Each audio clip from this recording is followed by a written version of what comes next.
Ô, Guga, o setor dos bancos digitais, eles se destacaram, né? Ou se destacou, melhor dizendo, né? O setor se destacou entre as maiores altas do Ibovespa. Banco Pan teve valorização aí de 9,68% e na sequência foi a vez de dois papéis do Banco Inter. Será que a gente pode dar uma analisada neles? Sim, com certeza. Vamos estudar então os bancos digitais, mas antes de eu entrar aqui nos gráficos, a gente tem que entender que está muito. Essa questão do tech, né, o mercado tech como um todo, ele estava sofrendo muito em cima dessa expectativa de como seria esse movimento de tapering, né, por parte do Banco Central norte-americano. Uma vez que tu começa a enxergar que esse tapering vai ser mais gradual, né, não vai ser uma porrada só, uma porrada de uma vez só, né, acaba que o mercado ele alivia aquela pressão que se tinha, e como nós estávamos sofrendo uma correção já muito intensa, né, nesses últimos dias, acaba que o repique, o respiro do mercado, ele também é mais intenso. Tá? Então deixa eu compartilhar com vocês a minha tela, para que a gente possa estudar o comportamento tanto de Banco Inter como de Banco Pan. Então, começando aqui, primeiro eu vou entrar no meu gráfico no tempo diário, passo para o ativo BPAN 4, e aqui no Banco Pan, nós conseguimos aqui entender o que está acontecendo. Ó. Nota que a volatilidade de Banco Pan continua muito elevada, tá? O que não impede que a gente tenha movimentos bruscos de alta e de baixa. Tá? Dentro da minha análise do ciclo de baixa, o meu pior cenário para Banco Pan, desde lá do dia 16 de julho, era que pudéssemos vir aqui para R$ 12,75. Tá? Esse aqui era o cenário que eu tinha marcado para Banco Pan, que era chegar aqui no nível de estruturas de expansão. Tá? Bem importante é esse nível aqui, ó, R$ 15,80. Esse nível é o segundo mais importante. Tá? Então, para que a gente possa esperar uma melhora um pouco mais intensa de Banco Pan, é muito importante que a gente fique com o ativo trabalhando novamente acima desses R$ 15,80. O que eu vou fazer? Vou interpretar como é que foi o comportamento desses últimos dois fundos.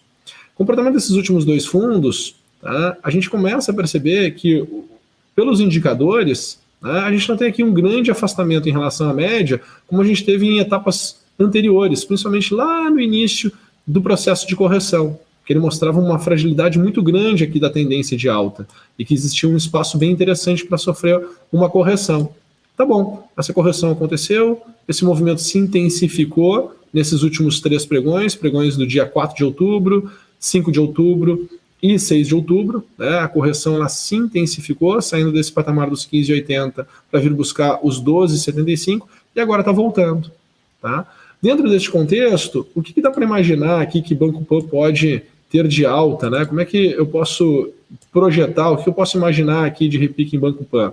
Tá? Olha, sendo bem otimista, certo, em Banco Pan, imagino que ele poderia voltar aqui até 19,75, tá? Antes de sofrer um impacto negativo novamente maior. Tá?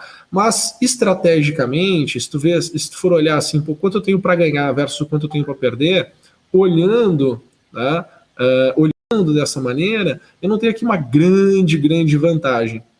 Tá? Eu tenho aqui um momento de muito mais volatilidade, tem um momento para um repique, mas eu não apostaria, assim, por exemplo, em fazer novas máximas históricas.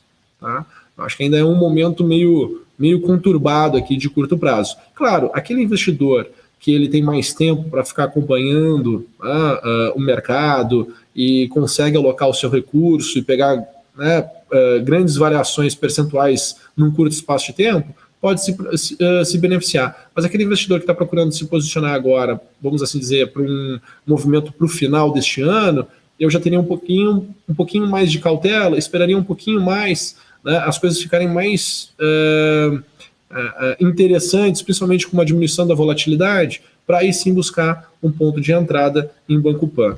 Tá? Já Banco Inter, que é o nosso código BID11, nota que ele também veio para o meu pior cenário, tá? Aqui para a região dos 38,45.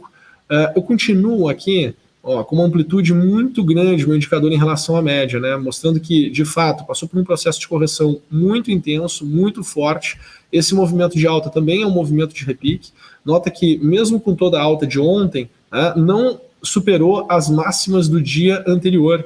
Tá? Então, mesmo com a alta de dessa quarta-feira, nós não tivemos aqui uma superação das máximas de segunda-feira e de sexta-feira da semana passada. Tá? Então, vale a pena a gente ficar monitorando, vale a pena a gente ficar acompanhando.